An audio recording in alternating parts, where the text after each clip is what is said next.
অবশেষে সিআইডির জালে ধরা পড়লেন বহুল আলোচিত সাদিক অ্যাগ্রোর চেয়ারম্যান মোহাম্মদ ইমরান হোসেন।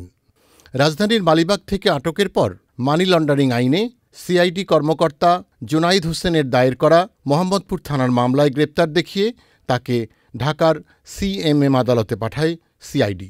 রিমান্ডের আবেদন না থাকায় তাকে কারাগারে পাঠানোর নির্দেশ দেন আদালত।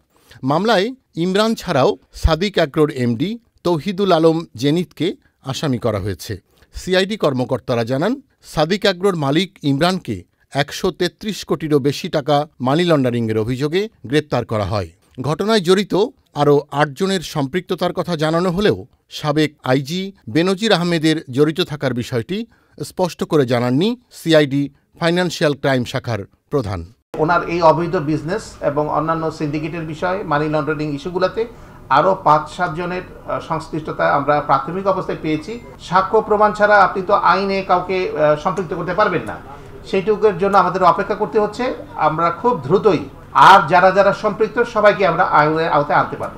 সিআইডি বলছে, ইমরান হোসেন ও তৌহিদুল আলম জেনিত সংঘবদ্ধ চক্রের মাধ্যমে চোরাচালান, প্রতারণা ও জালিয়াতি করে অনুমোদনহীন ব্রাহাম জাতের গরু আমদানি ও সরকারি বিধি লঙ্ঘন করে অবৈধভাবে বিদেশে প্রায় ৮৬ লক্ষ টাকা পাচার করেছেন। সংঘবদ্ধ অপরাধ চক্র প্রতারণার আশ্রয় নিয়ে কক্সবাজার জেলার টেকনাফ ও উখিয়া সীমান্তবর্তী এলাকা দিয়ে থাইল্যান্ড ও মিয়ানমার হতে চোরাচালানের মাধ্যমে গরু ও মহিষ বাংলাদেশে নিয়ে এসে তা বিক্রয় এবং ভুটান ও নেপাল থেকে চোরাচালানের মাধ্যমে ছোট আকৃতির ভুট্টি গরু বাংলাদেশে নিয়ে এসে তা বিক্রি করেছেন বলে অভিযোগ করেছে CID.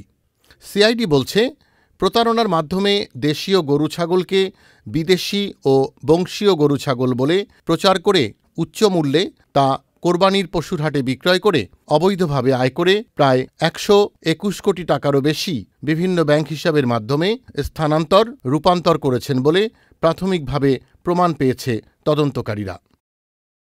Enamul Kabir Rupam, channel I, Dhaka.